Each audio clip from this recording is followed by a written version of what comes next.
Good morning, students. Now come to the second most important topic, that is the what will be the change. देखिए आप fourth year में आ गए तो जैसा कि यूएचवी 1 में आपने पढ़ा था, तो यूएचवी 1 में जो पढ़ा था आपने, उसके बाद जो समझ बनी उसमें क्या शिफ्टिंग हुई, क्या चेंज हुआ। तो shift, that is shift in our assumption, जो हमारी परिकल्पना है, सोच है, विचारधारा है, उसमें क्या चेंजेस आए। तो एक कंपैरेटिव स्टडी करते हैं कि हुआ कि नहीं हुआ आपमें चेंजेस। एजम्पशन, फिर इसके बाद है जो आपने पहले पढ़ा था उसके बीटेक सेकेंड ईयर में, उससे पहले आपने क्या सोच थी। अब आपने यूएचवी 1 पढ़ा, तो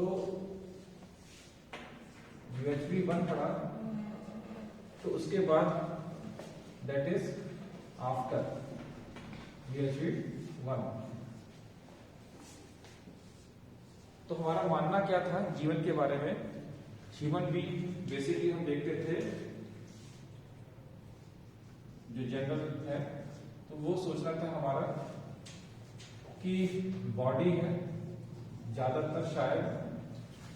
फिर इसी तरह से जब हमने यूएचवी 2 पढ़ा, यूएचवी 1 पढ़ा, तो उसमें हमें समझ में आया कि ह्यूमन जो है इक्वल टू या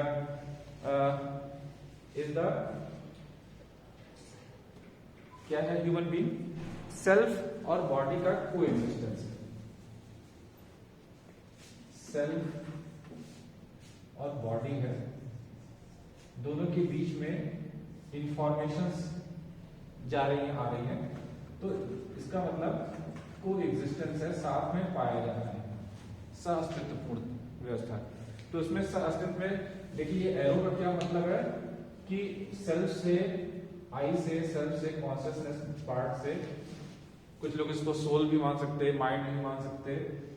तो जो भी हम इच्छा विचार आशाएं चल रही हैं उसके अकॉर्डिंग बॉडी पे मैसेज जा रहा है, और बॉडी से एक्शन के थ्रू ये इंफॉर्मेशन, यहां से इंस्ट्रक्शन जा रहा है, बॉडी से इंफॉर्मेशन आ रही है कि ये कार्य खत्म हुआ।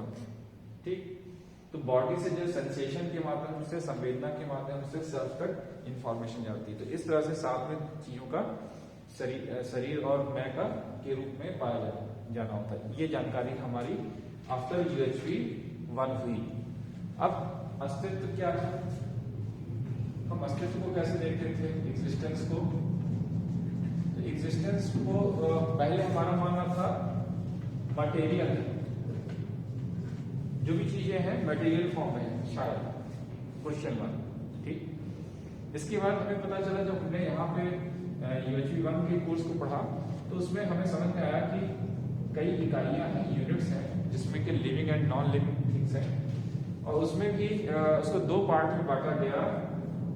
यूनिट्स हैं जो कि उनके बीच में खाली स्थान है, तो इसको कहा गया यूनिट्स सबमर्ज्ड, निहित है इन स्पेस।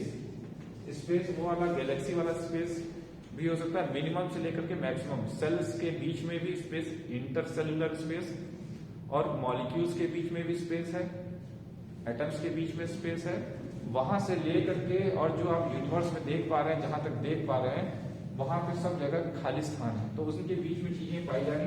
तो उसको जो भी अगर यहाँ पे शॉर्ट में समझने के लिए अभी फिलहाल जो पृथ्वी पे है हम लोग, तो उसके पॉइंट ऑफ व्यू से जो जीवन है, जो वस्तुएं हैं, उनको दो पार्ट में बांटा गया है, कॉन्शियसनेस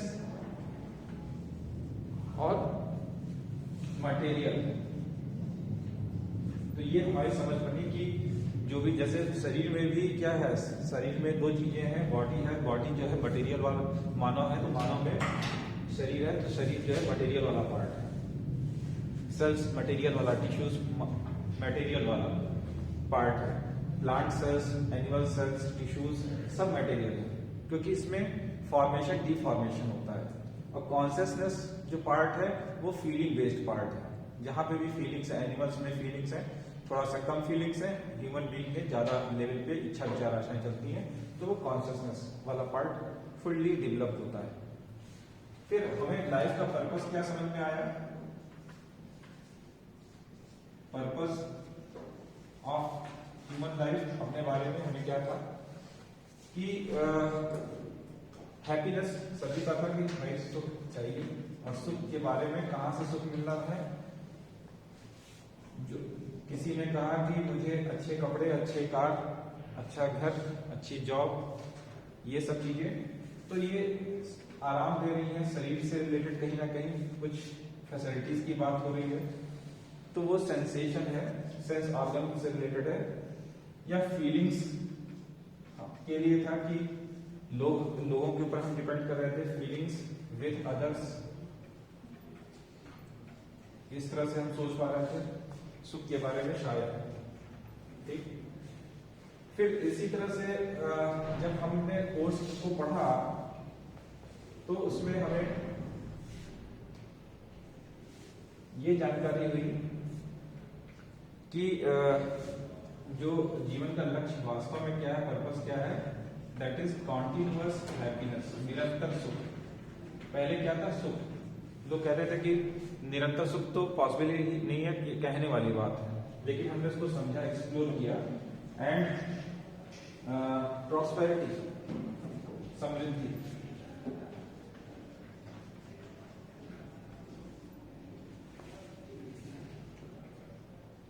और हैप्पीनेस के को हम इस रूप में समझे कि हैप्पीनेस जो है वो है to be in state of harmony. Harmony का मतलब है व्यवस्था या व्यवस्थापूर्ण तरीके से होना। तो हैप्पीनेस एक व्यवस्थित रूप है, जब अपने में आप विचारों में आप एक जब कूलनेस महसूस करते हैं, अपने में अच्छा महसूस करते हैं, तो हर चीज व्यवस्थित सी दिखाई देती है। तो व्यवस्थित सी दिखाई देना, दैट इज हार्मनी। और वो व्यवस्थित वास्तव में व्यवस्थित होगी, नहीं तो कुछ समय बाद वो आप जिसको व्यवस्था मान रहे हैं, हार्मनी मान रहे हैं, वो डिस्टर्ब हो जाएगी। तो चीजों को व्यवस्थापूर्ण तरीके से समझना और व्यवस्थित जीने में ही सुख है। ठीक है, जैसा कि पिछले लेक्चर में आपने एक जगह जो है मैंने ये बात कही थी। अब इसको जो है प्रोग्राम क्या था, व्हाट इज द प्रोग्राम, इनको अचीव करने के लिए तो क्या पहले क्या मानना था कि जितनी ज्यादा accumulation of physical facilities, for example कि अच्छी जॉब होगी तो अच्छी जॉब में क्या है, पैसे अच्छे मिलेंगे, पैकेज अच्छा होगा, या फिर बड़ा घर होगा, ठीक है, ढेर सारे एसेट्स होंगे, तो ये इसके द्वारा हम अपने को हैप्पीनेस से कनेक्ट कर रहे थे कि हैप्पीनेस इन चीजों से है।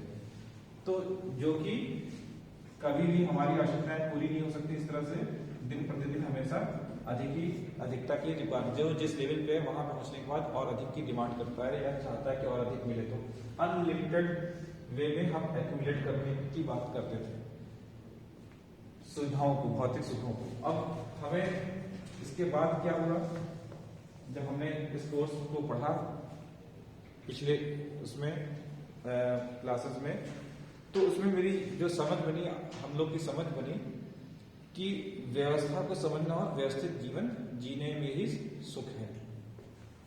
तो to understand and to live in harmony at all level of our living, at all level of living, तो जो मैंने पहले बताया था all levels क्या है, जहां जहां पर जीना है, स्वयं में, परिवार में, समाज में, प्रकृति में, तो या एग्जिस्टेंस में।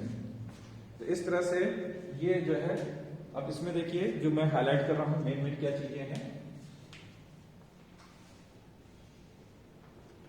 पहले तो कॉन्टिन्यूअस हैप्पीनेस और प्रॉस्पेरिटी, ये अपने में चेंज आया। चीजों के बारे में भी हमने समझा कि इकाइयां हैं और सभी चीजों को दो भाग में बांटा गया है, कॉन्शियसनेस और मटेरियल। तो कॉन्शियसनेस पे हमें ज्यादा वर्क करना है क्योंकि मटेरियल में फॉर्मेशन डिफॉर्मेशन होता रहता है, लेकिन ये चीज जो है एक बार आपने अच्छे ज्ञान से, नॉलेज से आपने इंप्रूव करते चले गए, इसको इसी पे काम करना है हमें। जो UHP 1 और UHP 2 का कोर्स है, सारी चीजें आई पे ही डिपेंड है, आई पे ही फोकस है। ठीक, अगर आई को हमने अब देखिए यहाँ पे अंडरस्टैंड, इसके बाद फिर है to understand and live in harmony at all level. तो इसको ये कैसे होगा, हम लोगों ने प्रोसेस देखा था, समझा था, सेल्फ एक्सप्लोरेशन के द्वारा सही समझ, राइट अंडरस्टैंडिंग डेवलप होगी और उसके माध्यम से हम अपने लक्ष्य को आसानी से पहचानेंगे, गोल को पहचानेंगे। उसके लिए प्रोग्राम जो है, जो हम आगे चलेंगे देखेंगे क्या प्रोग्राम है, तो उसके थ्रू हम अपनी जो जीवन का लक्ष्य है वो प्राप्त करेंगे। लेकिन जब तक हम समझ नहीं पाएंगे व्यवस्था को, तब तक हम नहीं जी पाएंगे व्यवस्थित रूप में।